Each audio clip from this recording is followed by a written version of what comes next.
Thinking Aloud. Conversations on the leading edge of knowledge and discovery with parapsychologist Jeffrey Mishlove. Hello and welcome. I'm Jeffrey Mishlove. Today we'll be looking at Prometheus as a specter. My guest is Dr. Reza Jorjani, who is a philosopher and author of Prometheus and Atlas, World State of Emergency, Novel Folklore, Lovers of Sophia, Iranian Leviathan, and most recently, Prometheism.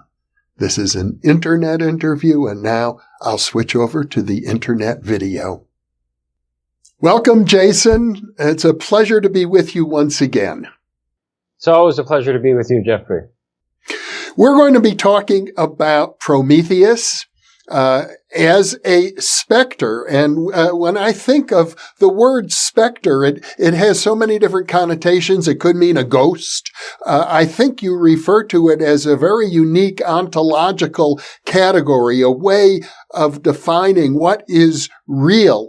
But I wonder if you could elaborate on that.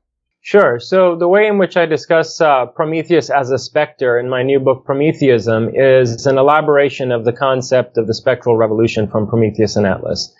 And, in the idea of the specter, there are three basic elements as I lay them out in Prometheus and Atlas. There's the specter in reference to a spectrum, so that any putative binary oppositions and dichotomies that we abstract from out of phenomena are really abstracted for sort of utilitarian and practical purposes and in order to satisfy psychological needs. And they don't really reflect the flux of phenomena. So the dichotomy between, say, spirit and matter, the spiritual and the material, or life and death, or the artificial and the natural, or going beyond the metaphysical plane and into issues of ethics, I also follow Nietzsche in deconstructing the dichotomy between, say, good and evil as binary oppositions. So the spectral refers to the spectrum in that sense, and I think that a lot of paranormal phenomena, when we attend to them in the right way, they are clues and hints to the fact that we have abstracted these dichotomies from out of the flux of phenomena, and they don't have any objective reality. Then there's the sense of the specter as what is yet to come, and this is how Marx uses the term specter in the opening lines of the Communist Manifesto. The specter that's haunting Europe, the specter of communism.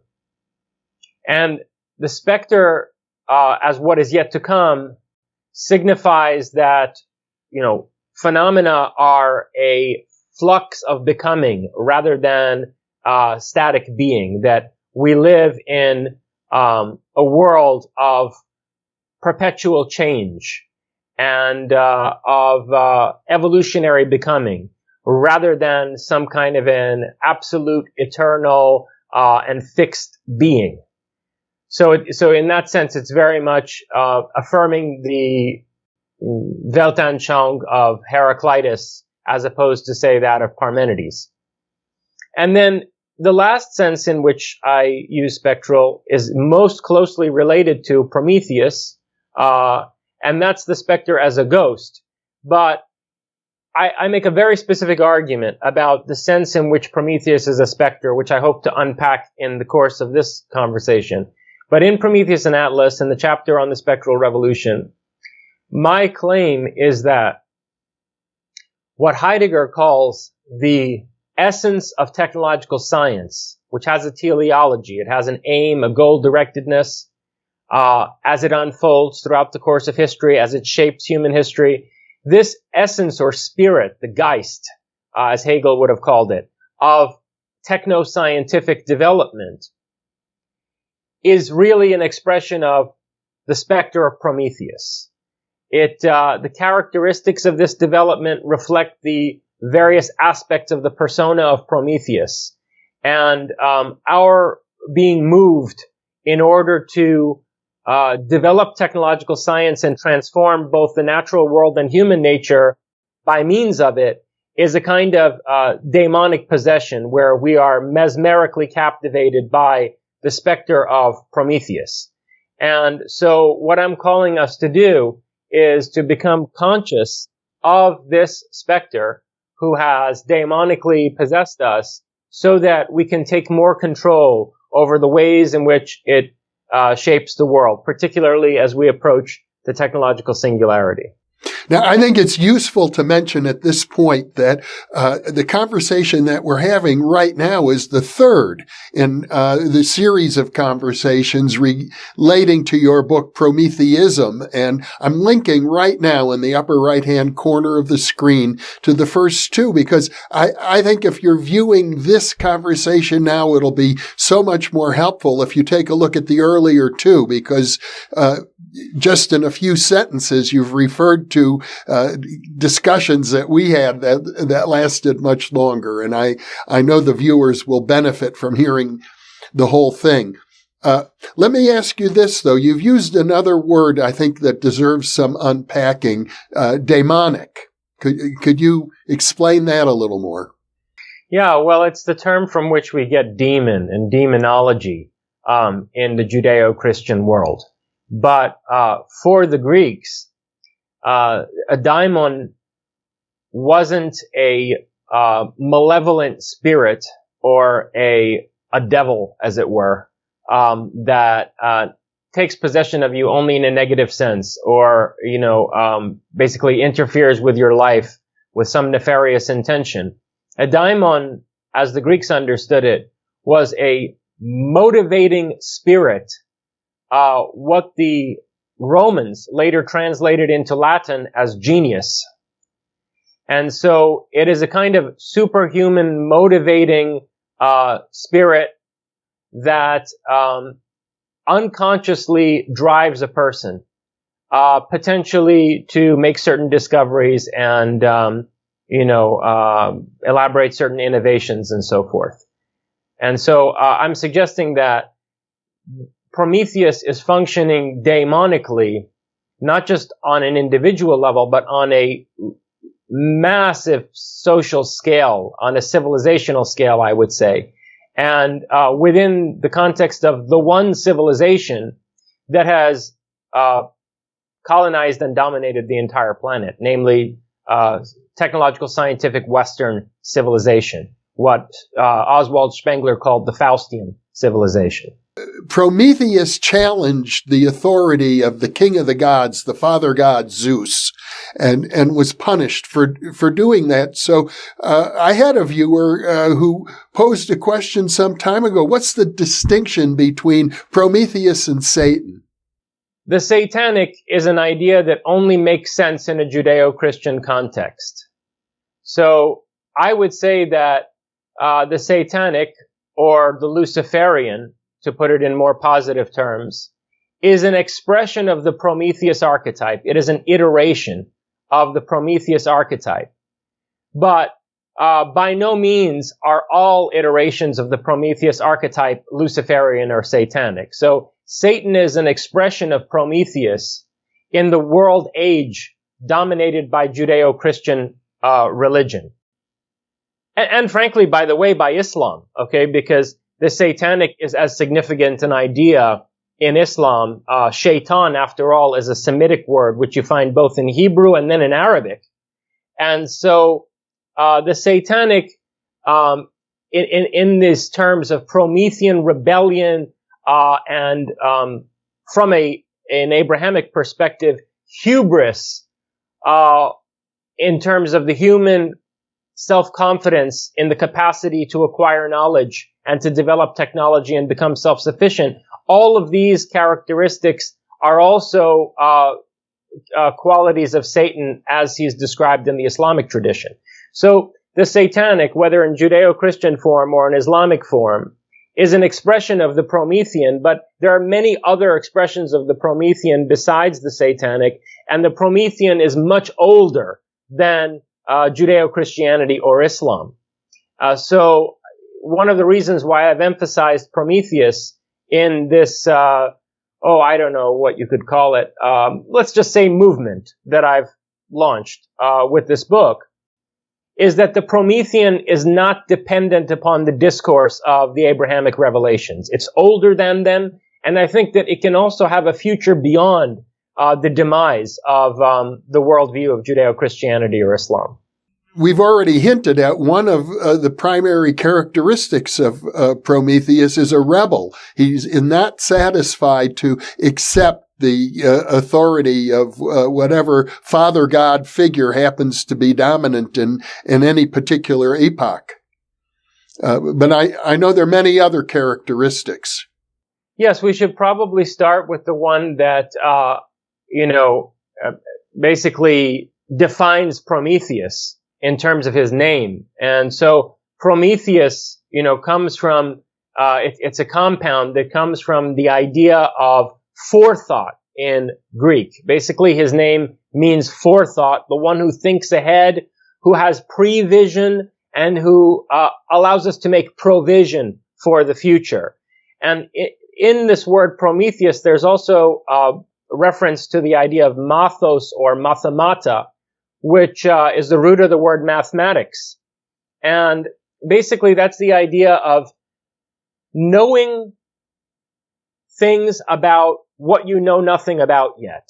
And so it's the idea of developing a kind of anticipatory projection, a formulaic mold, a kind of grid or graph or model that will allow you to classify things and to develop a projection as you acquire more information about the world or whatever phenomenon it is that you want to control. So Prometheus's name is related to the essence of the mathematical, which is the basis for really all of the sciences. Even the sciences that were less mathematical throughout the course of history, like biology, for example, still exemplify mathematical thinking, even if it's not in the form of equations with variables. And so, you have this idea of forethought as scientific projection, but there's also forethought in terms of divination. Prometheus taught humanity divination. This is one of the things that Hesiod and Aeschylus tell us about Prometheus, is that he taught humanity divination. And let's also remember that when Prometheus is punished, which we'll come to later, Zeus's eagle pecks out his liver every day, his ever-regenerating liver. And that's because the liver was used for fortune-telling or soothsaying by the archaic Greeks. So the liver itself is a symbol of seeing the future. And that means that Prometheus is forethought, the god of the deity of forethought, as much in the sense of precognition as in the sense of scientific projection and technological provision for the future, like, using technology in order to develop agricultural products and store them with a view to the winter season and survival, of a harsh climate. Let's also remember that Prometheus was chained to the Caucasus, and so he's associated with the Caucasus, a cold, snowy climate, and he's a god who's emerging from out of the Indo-European civilization, people who uniquely were afflicted with harsh seasonal winters and who had to make provision for the future. So that's the first defining characteristic of Prometheus, and it can be contrasted with the afterthought or forgetfulness of his brother Epimetheus, the idiot, the forgetful one, who forgets to allocate a specific quality to humanity after pleading with Prometheus to help him participate in the engineering of man. You see this kind of forgetfulness of his brother Epimetheus. And I think that the contrast between Promethea and Epimethea as qualities in the Greek language is a contrast between authentic and inauthentic human existence. What, let's say, Colin Wilson called, superconsciousness on the one hand, the Promethea, and Epimethea, or being a robot, as Colin Wilson put it, on the other hand.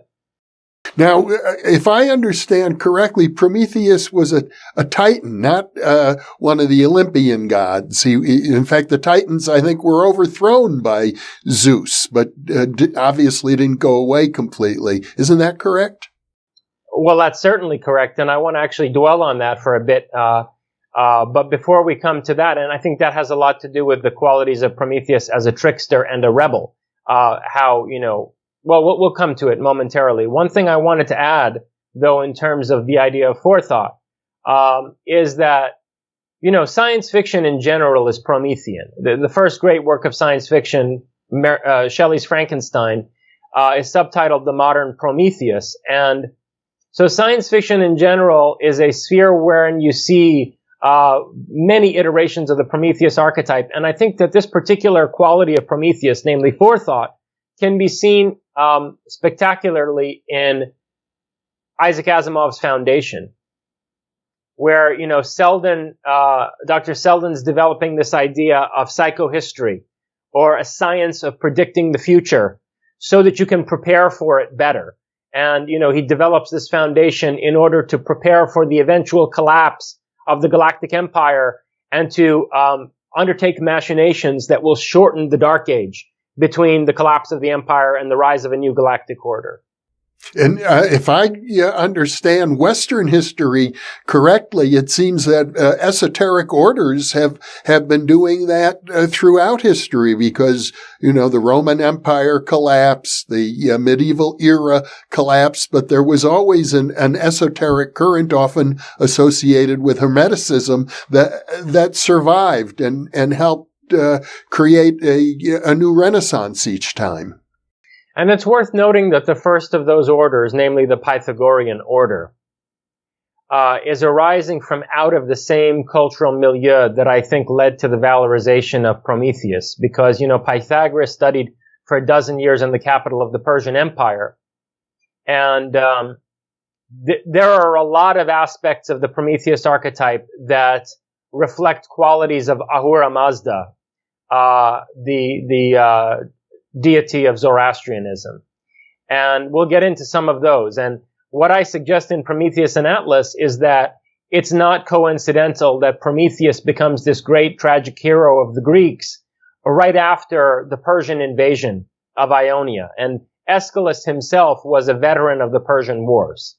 In fact, he took so much pride in that he had that put on his tombstone rather than any reference to himself as a poet or tragedian.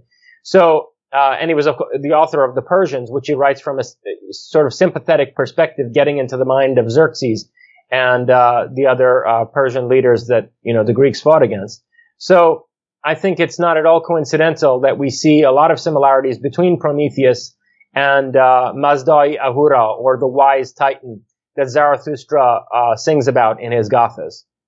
Well, as I recall from one of our previous discussions about Zoroastrianism, Ahura Mazda was originally considered a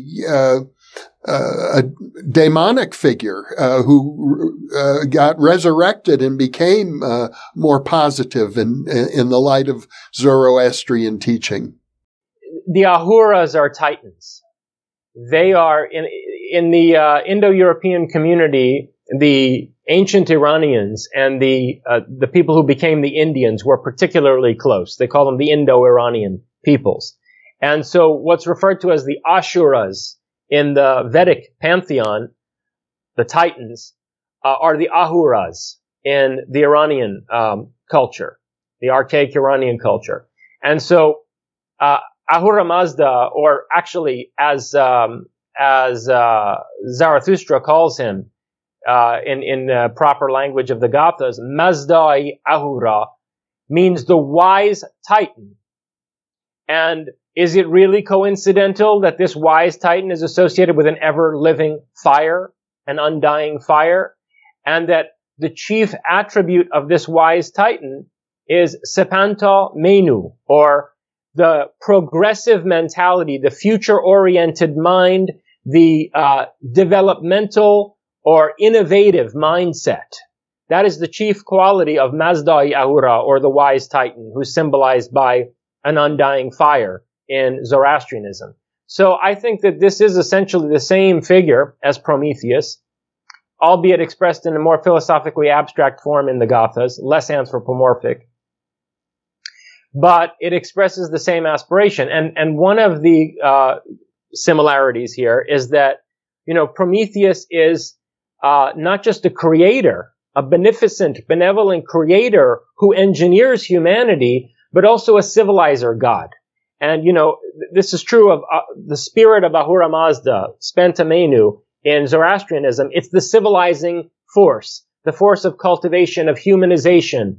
And so this is another aspect of Prometheus. He's the creator and civilizer god, who you could compare also to, let's say, Enki, going back to the ancient Mesopotamian culture. Enki, the engineer of humanity, who's a civilizer god and who's at war with Enlil, who's in many ways similar to Zeus. And so, you have this other aspect of Prometheus.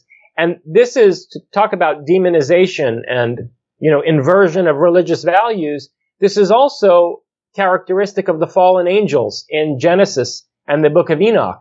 The so-called fallen angels, the rebel angels who descend to the earth and interbreed with human women, are also described in Genesis and much more extensively in the book of Enoch, which I believe was excised from Genesis.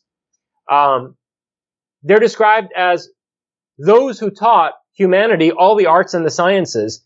They taught the women that they interbred with all of the various arts and sciences. And so they are kind of, refractions of the Promethean archetype. These fallen angels are. And they're demonized, of course, in the, Judeo-Christian and the Islamic tradition. Well, it does seem that throughout history there are these reversals like yin and yang between the titans and the gods and the demons, that in one epoch something that's viewed negatively comes to be reversed in another epoch. Indeed. Just to continue in the comparison between the fallen angels of the Bible and Prometheus as a civilizer god, it's worth noting as well that Prometheus' son, Deucalion, is the kind of Noah figure in Greek culture. He's the one who builds the ark, as it were, and brings civilization back to the earth after Zeus has punished humanity with this worldwide deluge, which also is the first connection that we see between Prometheus and Atlas, the king of Atlantis. One of the brothers of Prometheus is the Titan Atlas, and in Timaeus and Critias, Plato depicts Atlas as the king of Atlantis, the world colonizing civilization that's drowned by Zeus for its hubris and irreverence, because they've stopped basically sacrificing to the gods, and humanity is has a faith in itself and its own divinity. And so the world is wiped clean in this global deluge. This is a clear parallel to the flood of Noah, and there's a clear parallel between Noah and Deucalion, the son of Prometheus. Now, you've just introduced an interesting idea that seems to be abhorrent to many religious traditions, and yet essential to other religious traditions. The idea that humanity is there's something godlike about humanity, that one might say we are gods in the making. Well, that's exactly the essence of the idea that Prometheus is the engineer of man. I mean, the symbolic significance of having Prometheus engineer humanity in his own image is to say that we were intended to be a race of gods who would replace the Olympians.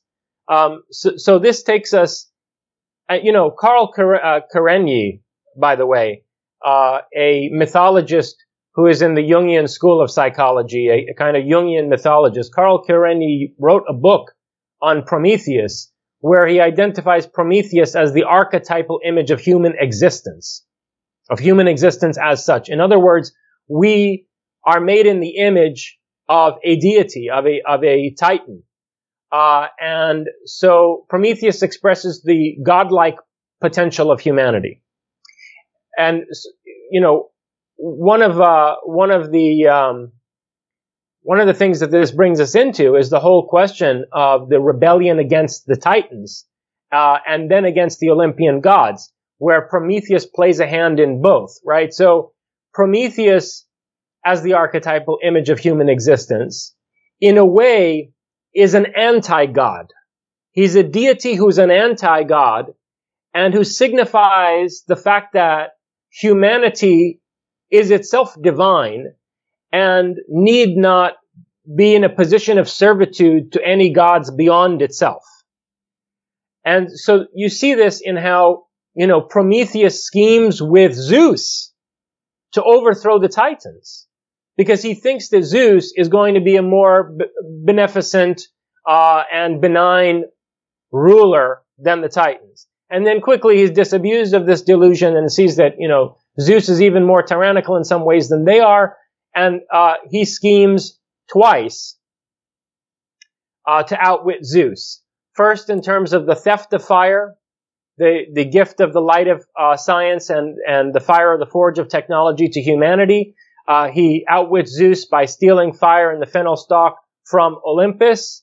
And he also outwits Zeus when he sets up the paradigm for sacrifice to the gods.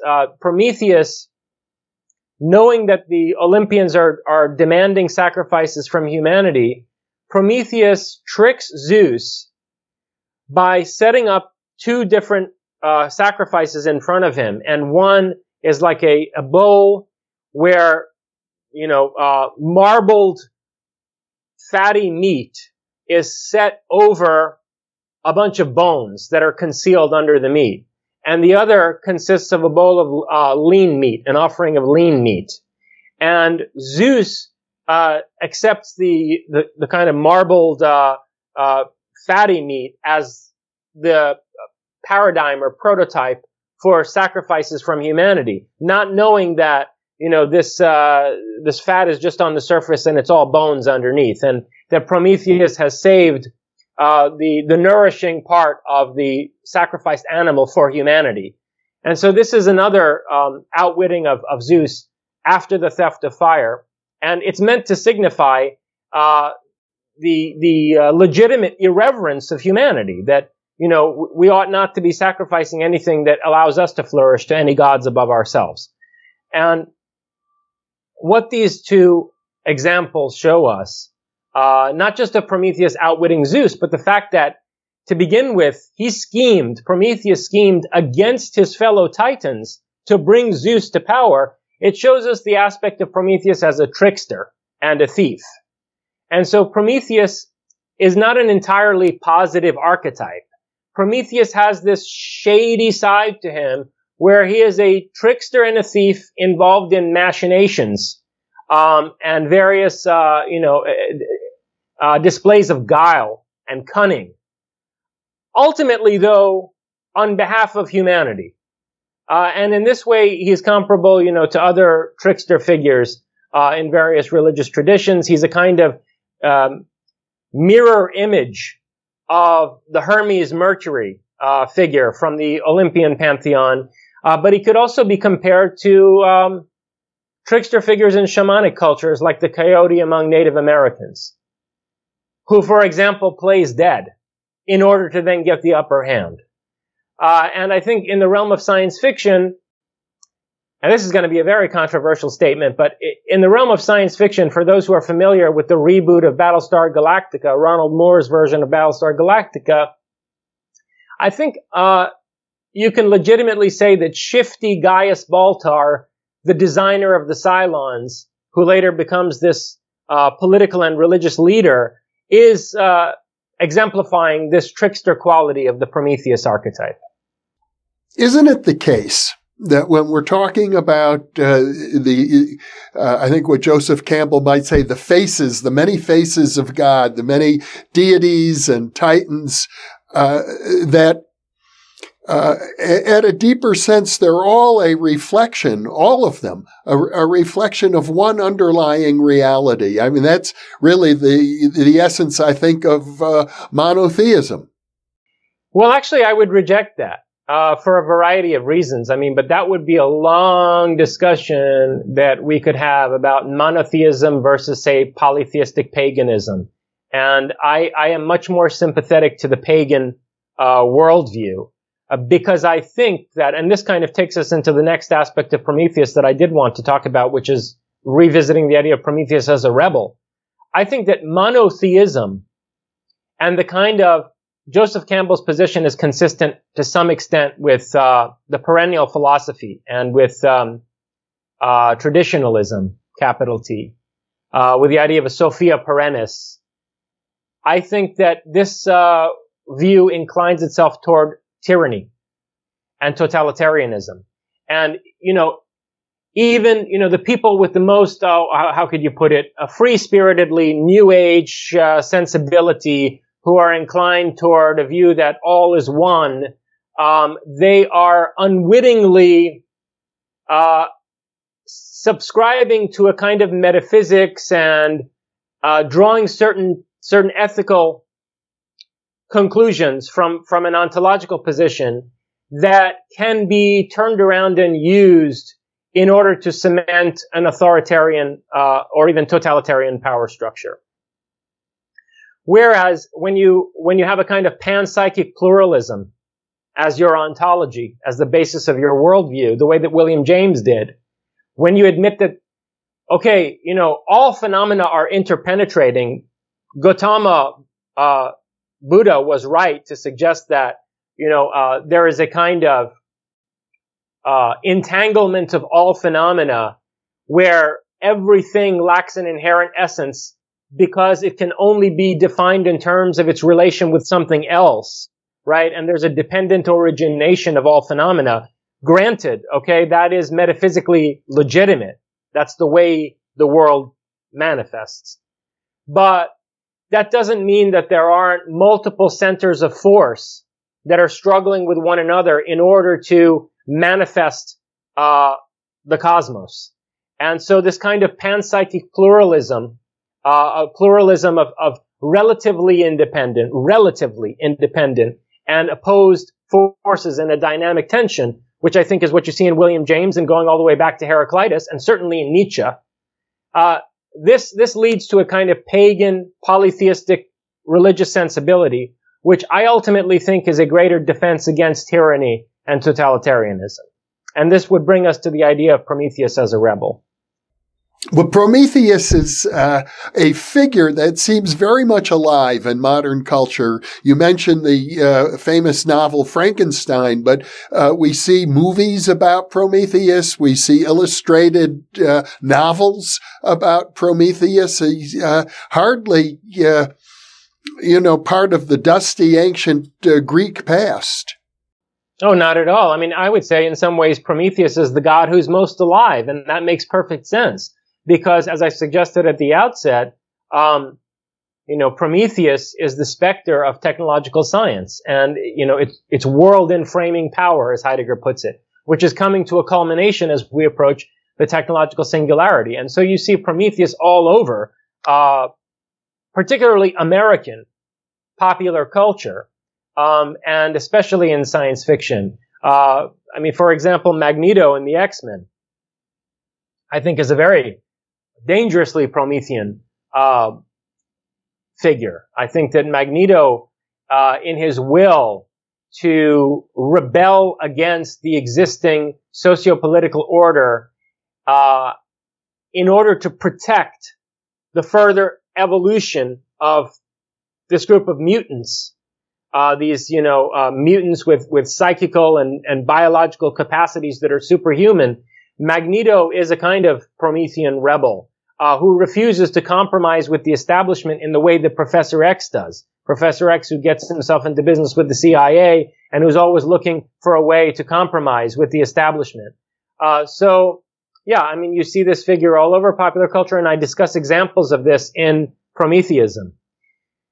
And so, speaking of Magneto and of Prometheus as a rebel, I think that it's important to recognize that the rise of Prometheus in the period of Aeschylus to a position of prominence in Greek culture as a kind of supreme tragic hero, it heralds the rejection of the ethical position that might makes right, which we later see in a more rigorously scholastic way in Plato's philosophy. So, the ideas on justice that Plato develops in Republic, that it's the wise who should rule, and those who have, the most well-developed character and the most refined capacities in order to govern a society in a manner that will allow for human flourishing, it's those individuals who ought to rule, not the most forceful people in society or the wealthiest people in society.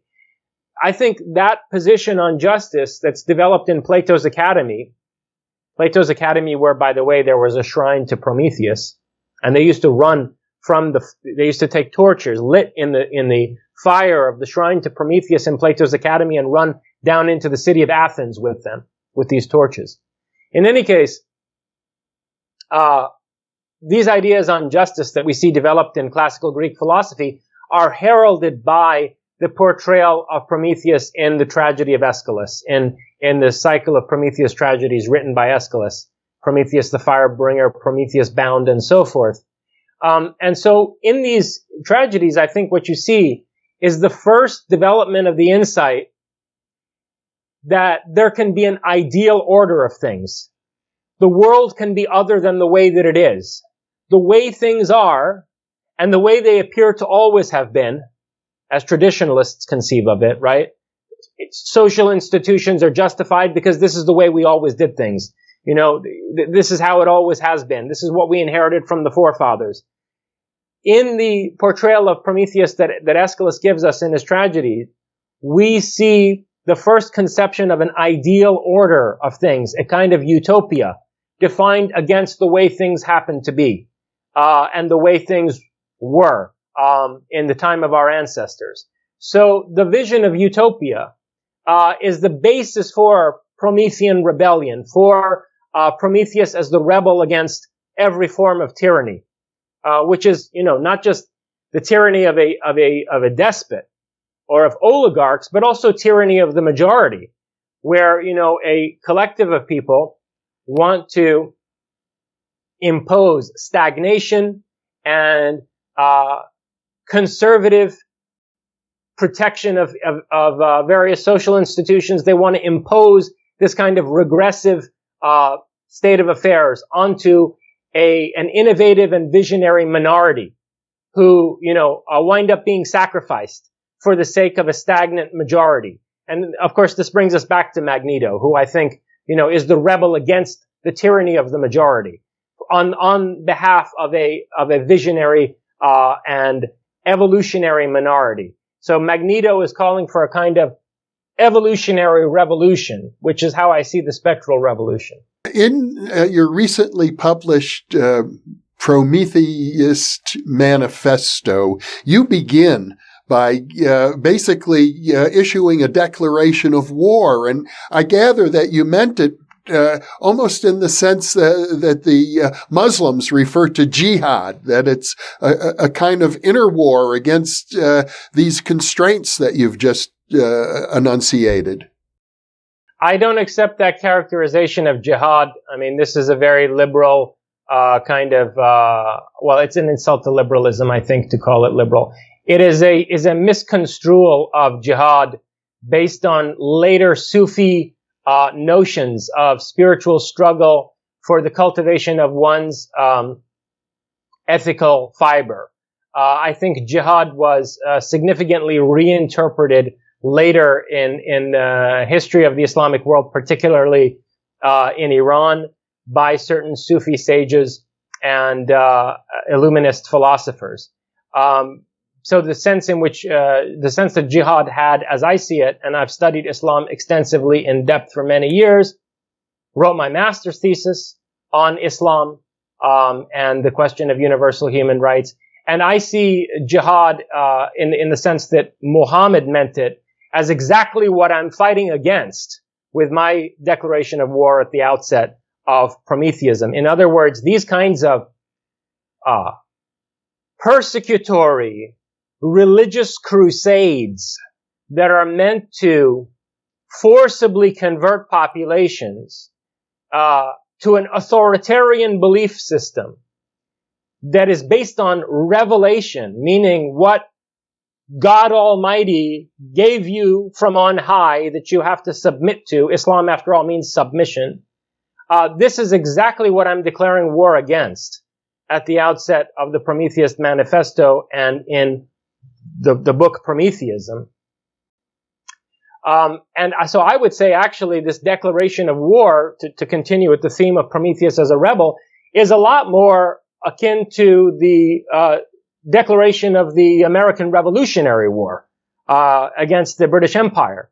And, in the few lines after that opening sentence, I described this war as a revolutionary war, a war for an evolutionary revolution.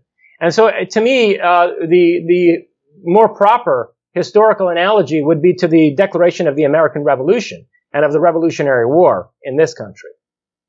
The archetype of Prometheus, like all archetypes, I think has a positive, progressive side to it, and also a dark side, a shadow side. I think you've expressed that as well. A declaration of war can have both sides to it, and I wonder how do you balance that, Jason?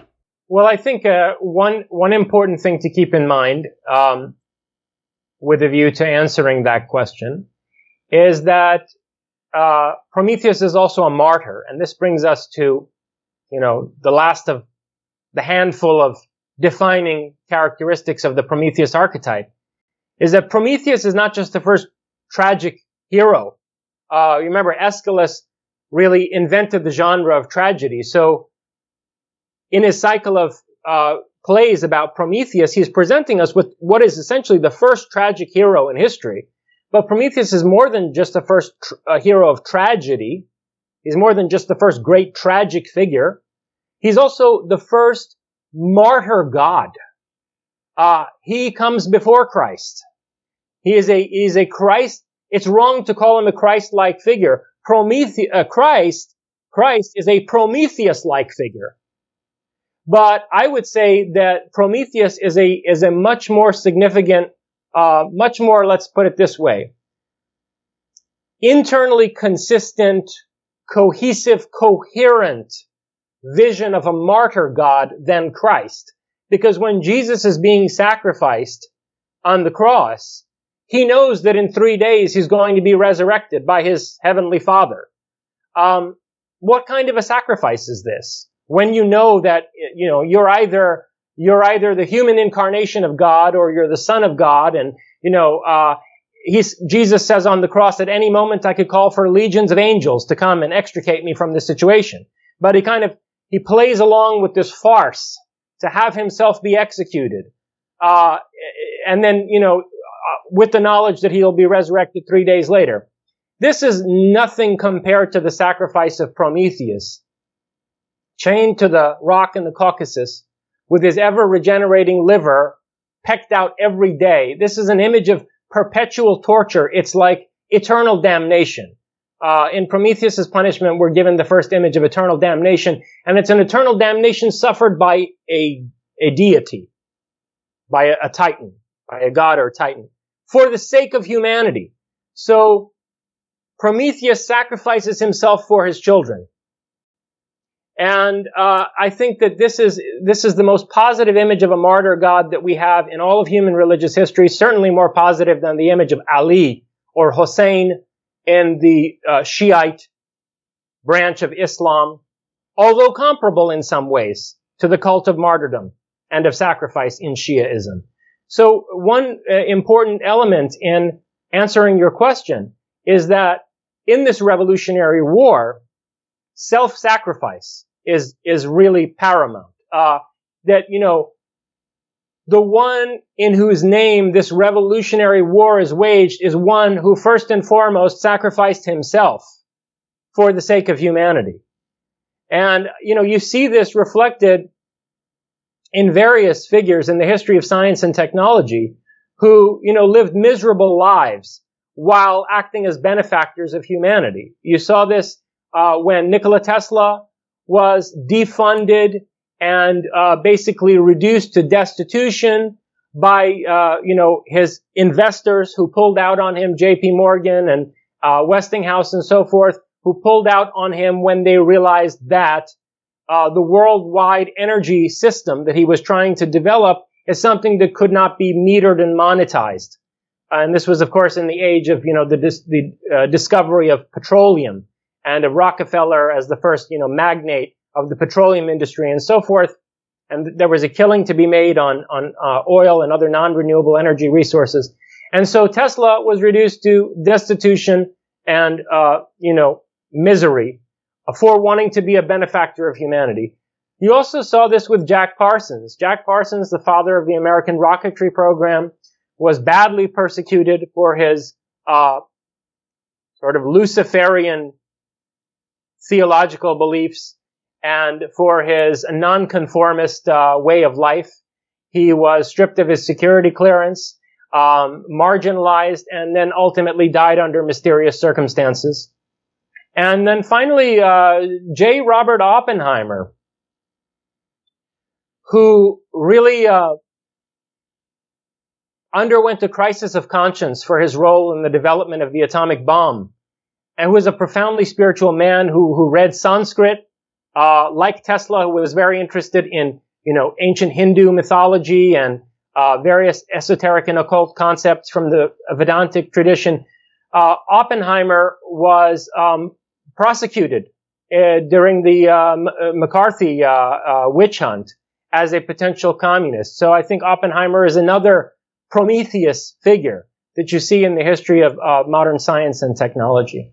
Are you suggesting, by urging a social movement of Prometheism, that people should sacrifice themselves like these martyrs? I am. I'm suggesting that this movement has to be led by people who are prepared to, pay the price themselves, and who are ultimately not driven by a desire to attain and wield and maintain power, but who are willing to sacrifice, as the founding fathers of the United States put it, not only their lives, but also their wealth and their property. They pledge their property and their lives to the cause. And I think, this is a fundamental psychological differentiation that it's important to make between the authoritarian personality who wants to seize power and maintain power by any means, and a person who's willing to sacrifice everything, including being publicly humiliated, in order to emancipate people and to be a leader in what is essentially a liberation struggle. Well, that's very eloquently put, Jason, and I can't help but think that you've already kind of positioned yourself that way. I don't think it was intentional, but it's what's occurred in your career. You were teaching at the New Jersey Institute of Technology. You had many students who loved you. I happen to know firsthand what an excellent teacher you are, but you had to give that up because of circumstances which are very complex, and I'm sure we don't want to go into all those details now, but you must feel that sense of isolation. I understand the isolation of Victor Frankenstein in Shelley's novel quite well. So, and this brings us also to the question you mentioned, conscious, unconsciously, whether such and such was conscious or unconscious. It brings us to the question of the collective unconscious and of egregores and so on and so forth. And of how egregores are created or revitalized, and of how archetypal forces, like the Prometheus archetype, can shape our lives unconsciously, and what it means to become conscious of this, and the power that could give us. Excellent topic. So, in Prometheism, I suggest that what I meant in Prometheus and Atlas when I describe Prometheus as a specter is that Prometheus is an egregore based on an archetype. When you look at Jung's definition of archetypes, there are times when Jung defines archetypes in very abstract terms, almost as if he's describing the equivalent of the Platonic eidos. In fact, he makes specific reference to Plato in Archetypes and the Collective Unconscious. He makes repeated references specifically to Plato and to the eidos concept, to the idea in the Platonic sense, which would include something as abstract as the idea of a triangle, the abstract mathematical form of a triangle or any geometric formula. But there are other times when Jung talks about archetypes as if they are patterns, information structures relevant only to particular cultures, or even only to male or female psychology. And this would tend to suggest that archetypes evolve together with the types of people who are shaped by them and the kind of communities that are impacted by these archetypes. And so I think actually Jung himself was not all that clear on what he meant by an archetype. There's a lot of philosophical ambiguity in his notion of the archetype. But one thing that we can say most definitely is that there are archetypes that are too general and too abstract, either too general or too abstract, to be the basis for an egregore. So, for example, you're not going to get an egregore of a triangle. Okay, the form of the perfect triangle is not something that's going to generate an egregore. Nor, for that matter, is an archetype as general as the Great Mother. The Great Mother archetype, it does not have enough of a personality, not enough of a persona, a specific personal characteristics to be able to generate an egregore. But Prometheus is exactly that type of archetype. It's exactly the kind of archetype that can generate an egregore as well. And so what an egregore is a thought form that is generated either unconsciously or deliberately by a group of people. And the group can be as small as the Toronto Society for Psychical Research, who generated the egregore of Philip.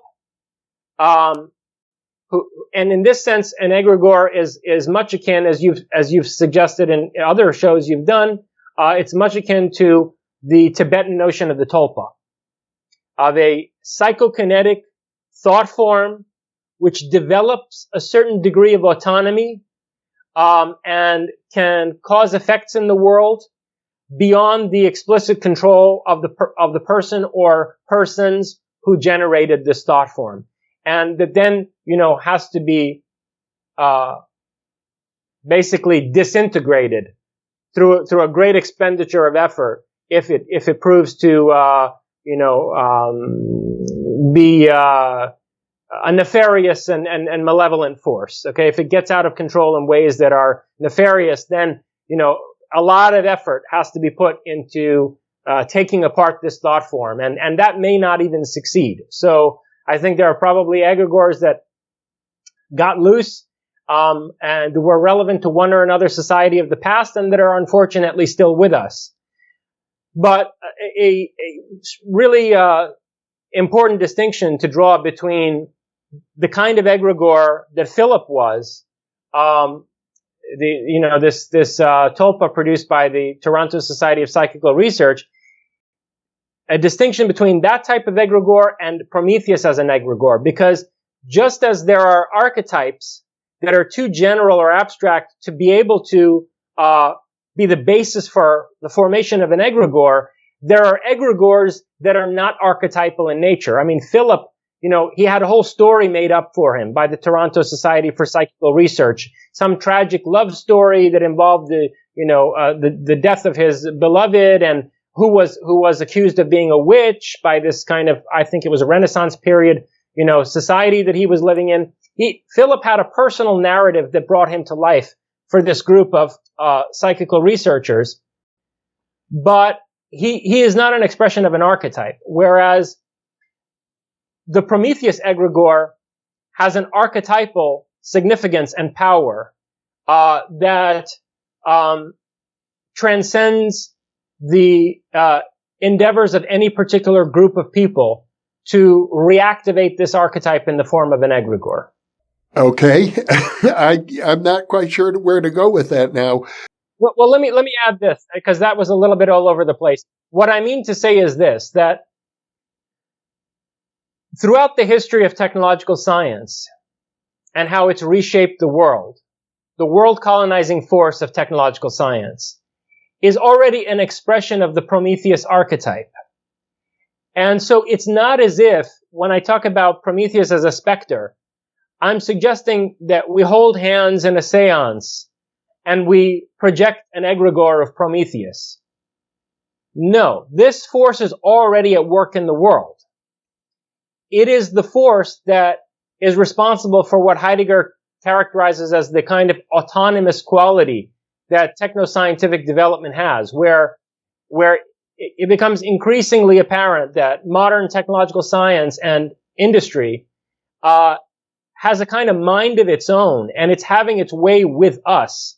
And you see a vivid portrayal of that in the Terminator films, where, the network of modern industrial manufacturing with its nexus in the military-industrial complex literally yields a mind that's beyond the control of humanity, and that takes possession of the whole network of machinery and turns it against humanity. So, what Heidegger meant by identifying the setup, the gestell, the way in which we're being set up, like framed, like for a crime, this setup of modern technological science already is expressing the archetypal force of Prometheus. And I would even say that it's not just, expressing this archetype, but it is a demonstration of the power of an egregore. And so what I'm calling for in Prometheism is not that we create the egregore of Prometheus, but that we take control of an egregore that's already loose in the world, by resonating with it, by understanding its origin in the collective unconscious, and becoming conscious of it, and thereby transforming the ways in which it manifests.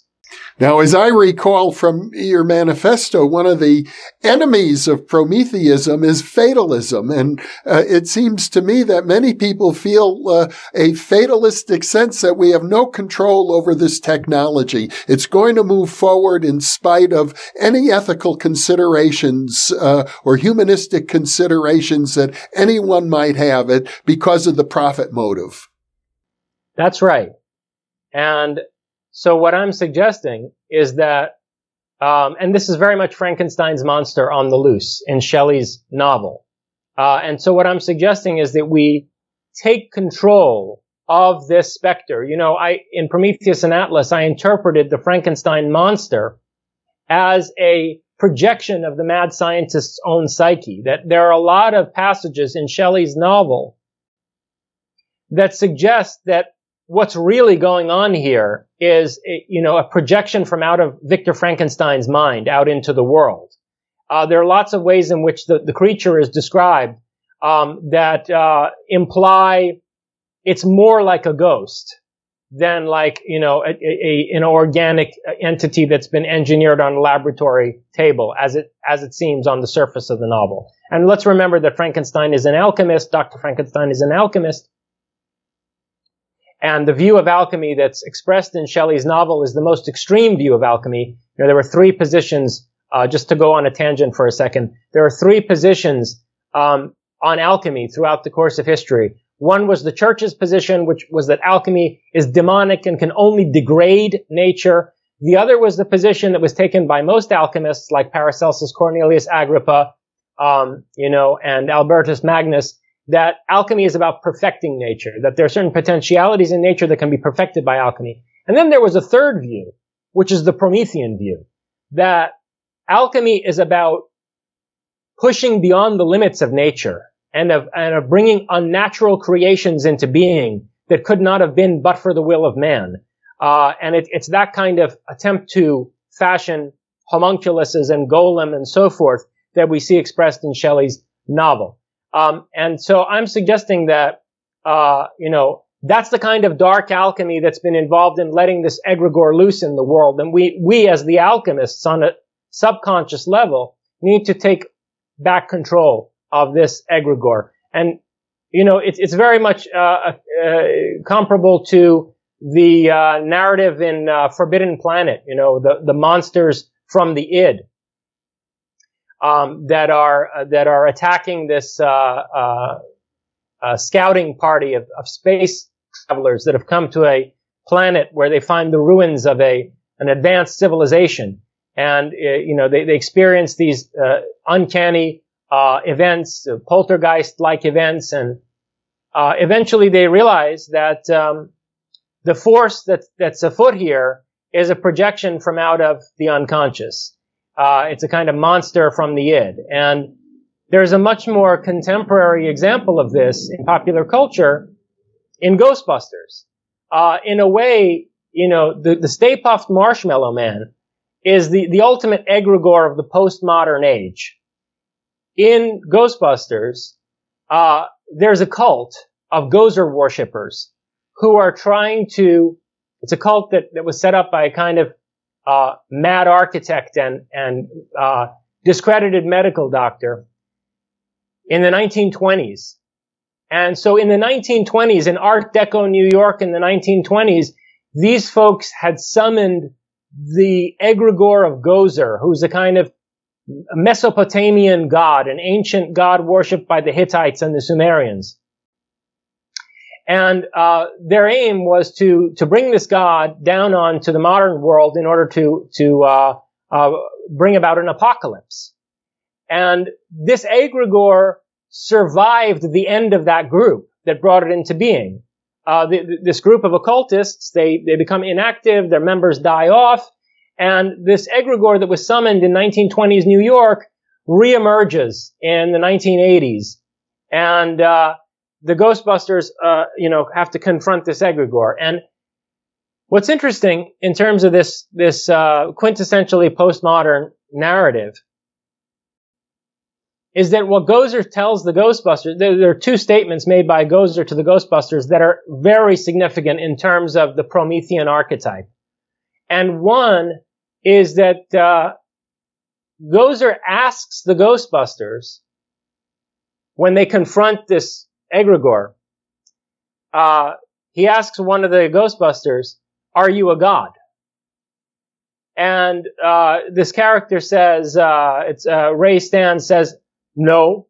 And this then, is followed by this, assault. So then, Gozer turns on the Ghostbusters and displays her, divine power in response to this answer that no, I'm not a god. She says, "Then die." And then, one of the other Ghostbusters turns around to Ray Stans and says, "Whenever anyone asks you if you're a god, you say yes." And the point here is that these guys who are using modern technology in order to take control of spectral forces and to empower humanity in a way where we're not at the mercy of, deities with putatively miraculous powers, this team of scientists really embody, not in a single individual, but as a group, they embody the Prometheus archetype. And the other statement made by Gozer toward the end of the film that's very relevant to the Promethean archetype is she says to them, "Choose the form of the destructor." Right? I am the God who will bring about the end of the world, but choose the form of the destructor. And, it's a wonderfully ironic postmodern statement that this destructor winds up taking the shape of the Stay Puft Marshmallow Man. But there's a deep meaning here. There's a really profound significance to this scene, and that's that it's to a large extent up to us to shape the egregore that threatens us with potential destruction.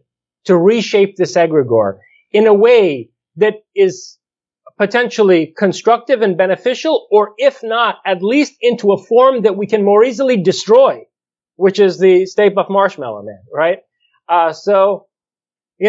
This is I think a wonderful and postmodernly ironic expression of the Promethean ethos in contemporary American popular culture. Those two modern stories that you mentioned, those two great films, Ghostbusters and Forbidden Planet, both seem to have slightly different messages. I think the message of Forbidden Planet is a little more akin to my way of thinking with the Jungian idea of shadow work, that we have to become aware of the dark demonic forces within our own psyche so they don't get out of control.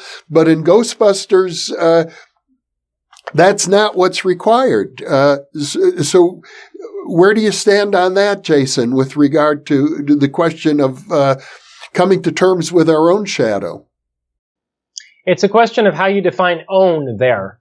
I would agree that humanity needs to collectively confront the shadow side of humanity. So, Jung draws a distinction between the shadow as the personal unconscious, and then the archetypes in the collective unconscious. This is one of the distinctions that Jung draws.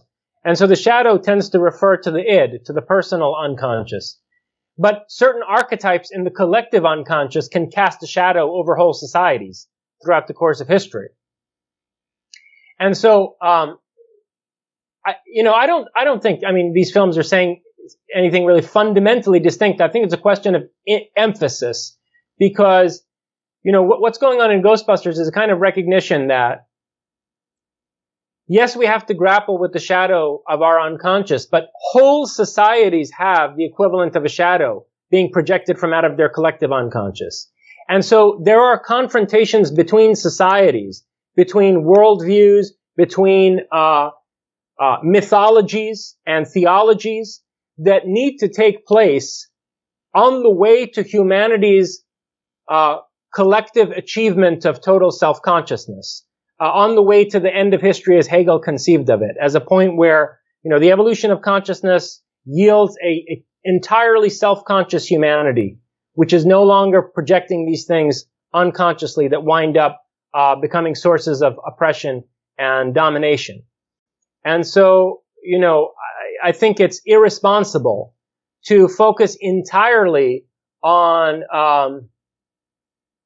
attaining personal self-consciousness and being more aware of deleterious forces emerging from the depths of our own psyche. It's irresponsible to focus exclusively on that and not recognize that there are battles in the world that do need to be fought on a large scale, on a symbolic level that's relevant to all of humanity, so that we can have social progress, and so that, the motor of historical development can continue to the point where we do achieve a utopian future for humanity. Well, Jason, Reza Jorjani, once again, a very stimulating conversation. I know we could keep pursuing this for a long, long time, probably for thousands of years, because these issues are so deep, but I'm very grateful to have had this time with you. And I look forward to having more conversations with you anytime, because they're always a great pleasure. Thank you for being with me, Jason. Likewise, Jeffrey, thank you for the invitation. It's always wonderful. And I'll give a heads up at this point, both to you and to your viewers, that perhaps the next round of our conversations can be about a sci-fi novel that I'm putting the finishing touches on right now, and that I hope to see published sometime in the winter. So we can look forward to some conversations about that. Well, you're incredibly prolific. And for those of you watching, thank you for being with us.